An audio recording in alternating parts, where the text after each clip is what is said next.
Okay, today I will present a paper describing the key value store for a disaggregated memory model. The database is called FUSEE, and the main idea here is that the disaggregated memory, so memory separated from the compute, from the CPU, should be used not only for the key value, the main payload, but also for the memory management and index of the key value pairs in the database.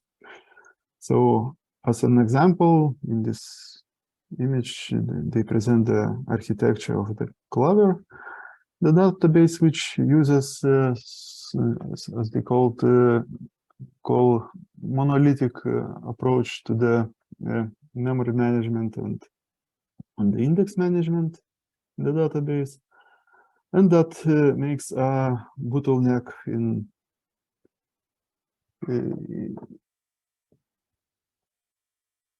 the processing of requests.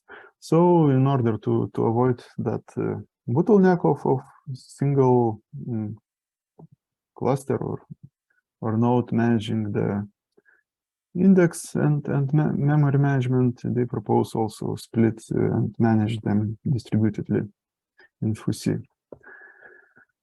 So they identified main challenges that need to be solved to move the index and memory management to the memory nodes and distribute across clients. Is that the index replication should be done in a client-centric way. So clients should do the replication, and the majority of existing or well-known algorithms are mostly designed for being used at servers, so replicated state machines and shared registries or distributed registries. Another problem is how to manage the memory allocation. If you do that on the memory node, then the operations become costly because of round trips over network.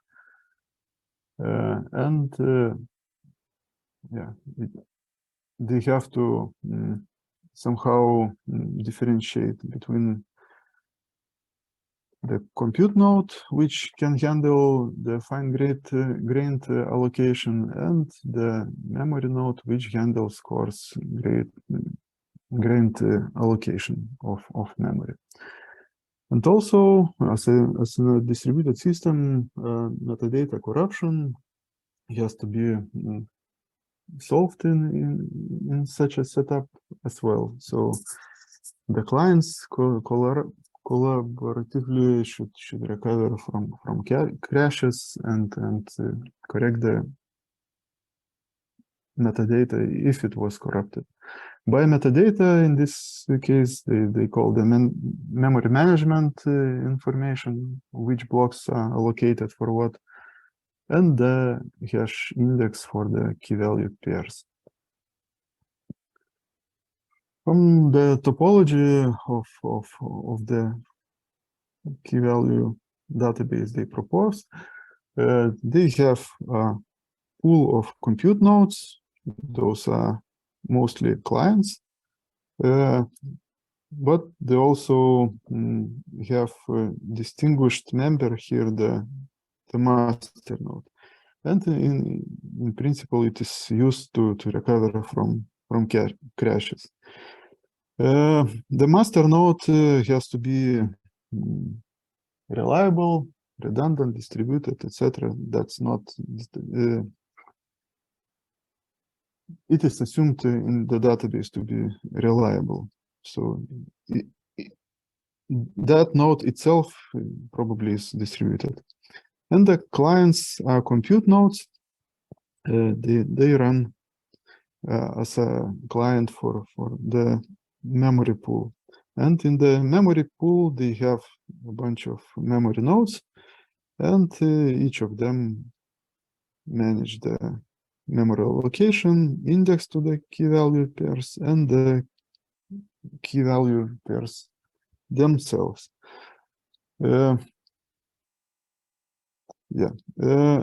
In this diagram, maybe we should notice that we have here a master node, and also we have a primary,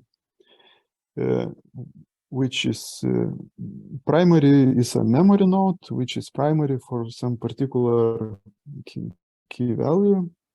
And based on consistent hashing, and the master is the compute node, which is responsible for recovering from the crashes.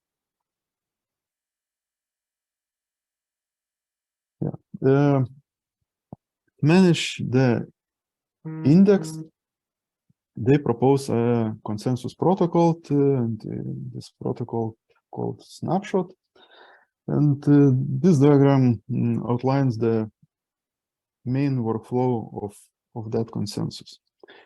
Here we have a client, which in this scenario only the index management is shown, and I will show later on a diagram which also includes the key value management.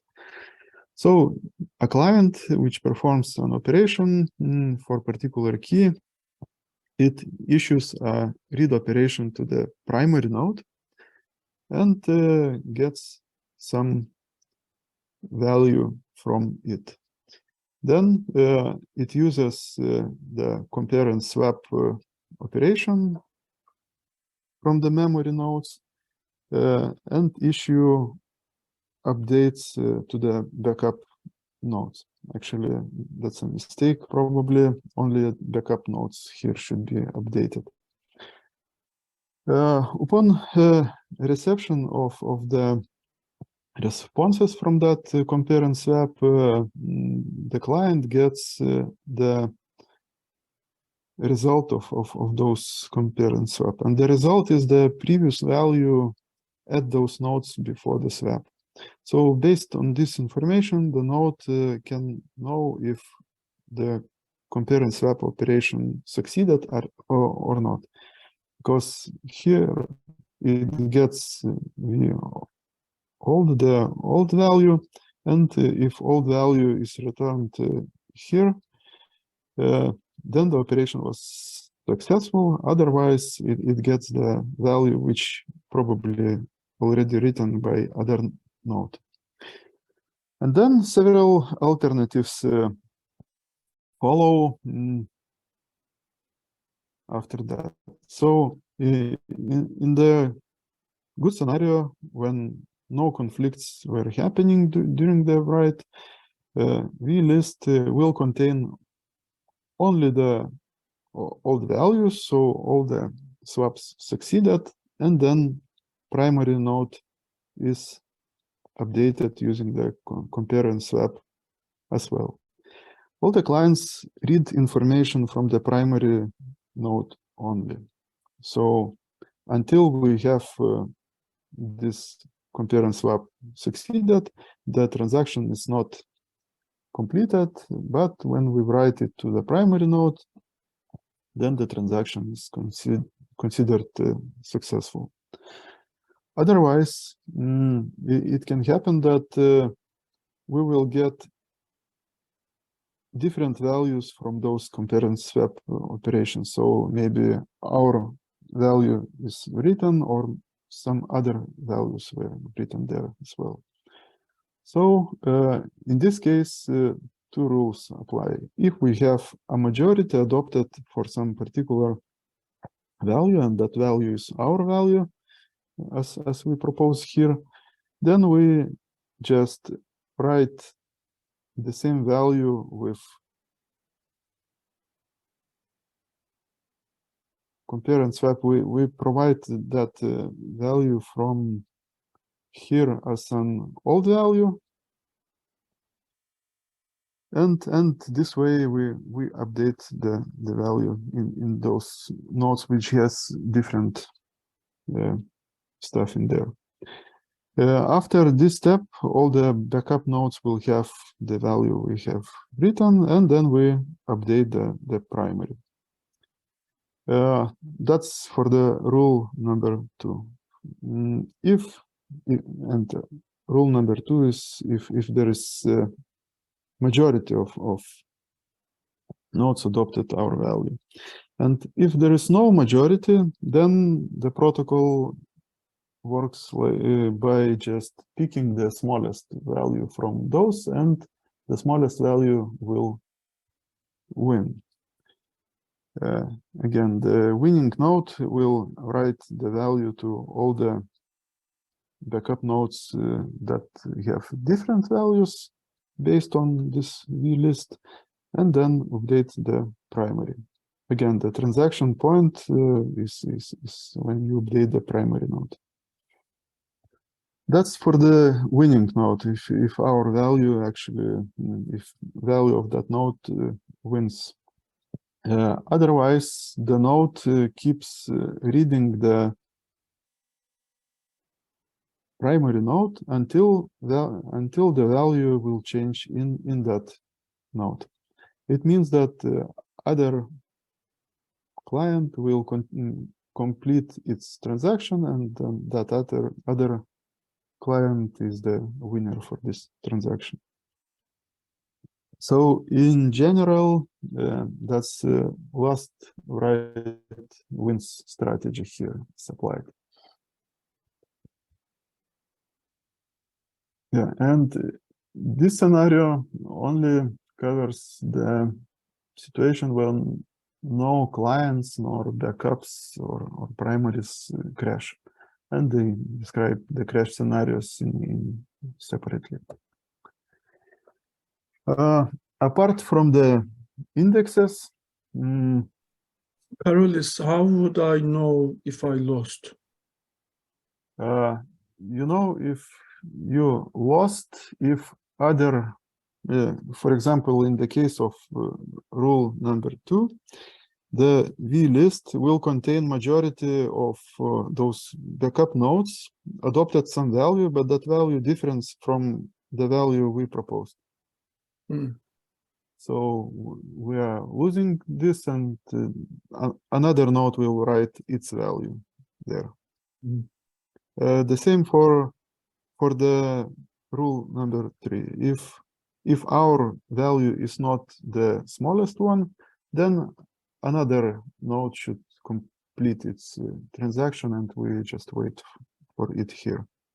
Got it. Thanks. Yeah. This diagram is a bit similar, or at least tries to show the same situation. And the arrows I showed in the previous diagram are this one and this one. So we read the primary node, get the value, then update the backups, and then based on the response here, the list is here, we update the primary or update other backups as well. Apart from that, in the first round, the client also writes the key value pairs to all the nodes, or not necessarily all the nodes, but based on consistent hashing, they use some constant R to define what number of nodes will contain the keys and values replicated. So they write the key values here, also with the redo log in those entries. And after you know the winning transaction for winning client and the value, we hold here, the client has to update the existing log entries to respect, to write the old values in the redo log. So redo log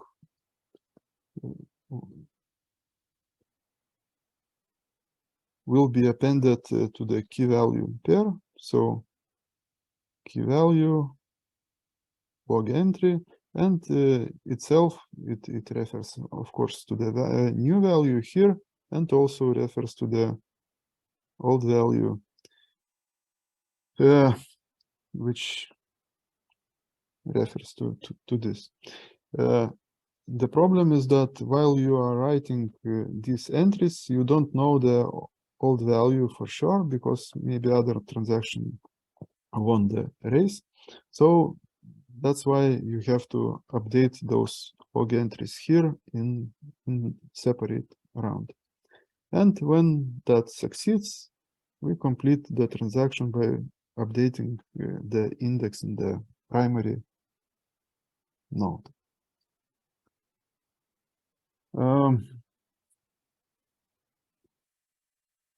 About the correctness of this protocol, the proofs are provided in the extended version of the paper.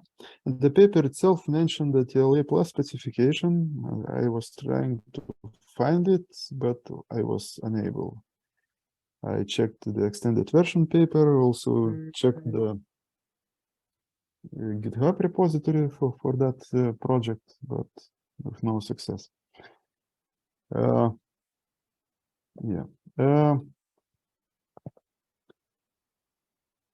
Next problem they were solving is for memory management. So how to manage which portions of the memory are allocated and which are not. So coarse-grained allocation is performed on the memory node side, and each client allocates those blocks, and everything inside that block is maintained then by the compute node, the client. And the client side maintains then those blocks and uses different size classes for allocating segments for different sizes of key value pairs. This allows them to, on one side, is to offload fine-grained allocation to the compute nodes, because they are kind of CPU intensive, because the memory node has low small amount of cores, and it cannot process that properly. And the coordination between the nodes is resolved by allocating those big chunks of memory on the memory node side, which is not that CPU intensive.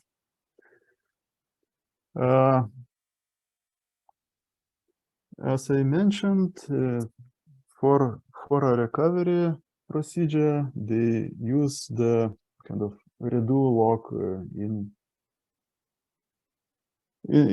that database. In order to avoid separate round trips to manage the redo lock in the memory nodes, they write the log entry along with the key value pairs each time. So each time you write key value pair, you also append the log entry here. And that log entry actually refers to this one, which is updated here to the old value.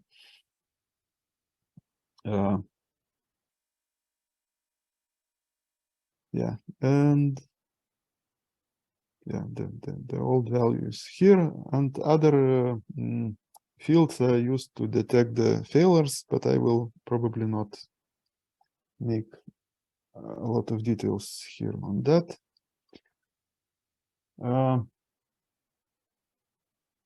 Yeah, so for the recovery procedure, it mainly relies on the master node. So one of those compute nodes was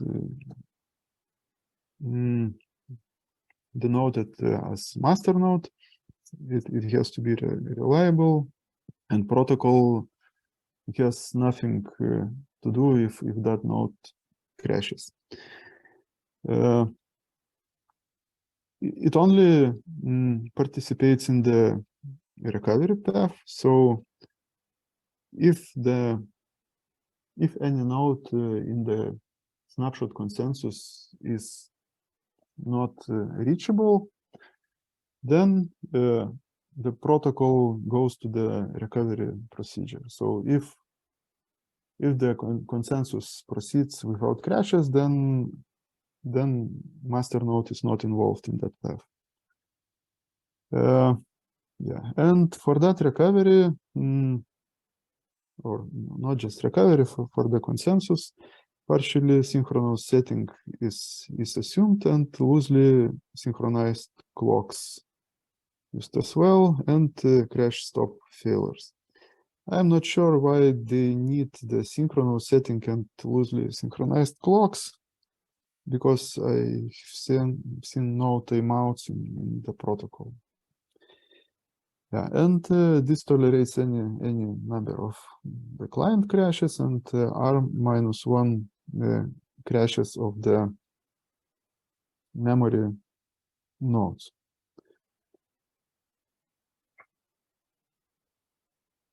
Yeah, and in the paper they discuss several scenarios how the crashes can happen and what is impacted by that.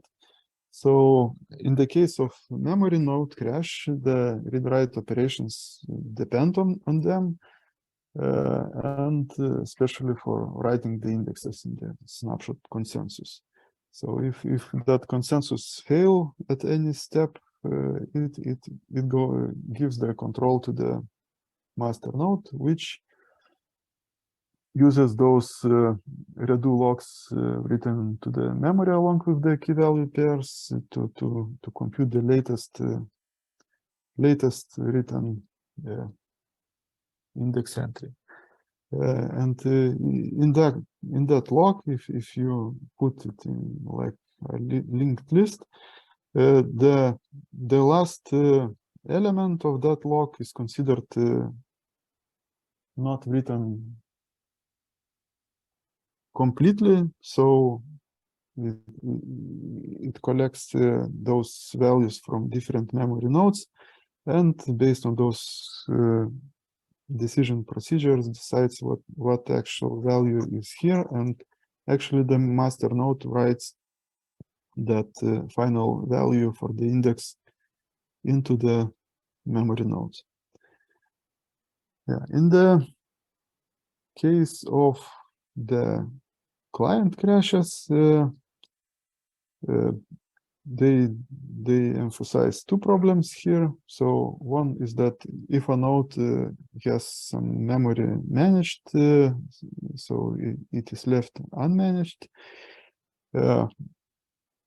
it recovers that unmanaged memory by traversing those log entries, and this way they collect all the blocks which are located and store some key value pairs along with the logs. Yeah, and another problem is that if the node was last writer, it may happen that it was about to write the index to the primary but failed to do that. So the master node also decides the final value and writes it to the memory nodes. In the case of both kinds of failures, the protocol first recovers the memory nodes, then recovers the clients. By the way, from this description, it looks like the nodes somehow recover, but in the setting description, they describe that they assume crash stop failure, so nodes should be not recoverable. So I'm not sure about that. Yeah, and for the last slide, probably the performance metrics are interesting, and they show that their approach works better, and they mainly attribute that performance boost by the fact that Clover is limited by the single or monolithic entity managing the index and the memory allocation information. Yeah, and if I recall correctly, that PM direct uses distributed locks, so it is limited as well with the number of clients. They show also that their setup actually works in the elasticity mode, so it can get more resources than it distributes that load over bigger amount of nodes, so load increases here from, if I recall, 1 node to 2 memory nodes, and then they shut down 1 node again, and the performance decreases back to the same level. Yeah, and in this scenario, they introduce a crash of a memory node here, and while they had 2 memory nodes, by crashing one of them, the throughput decreases by half. So those are main things I wanted to say about this protocol.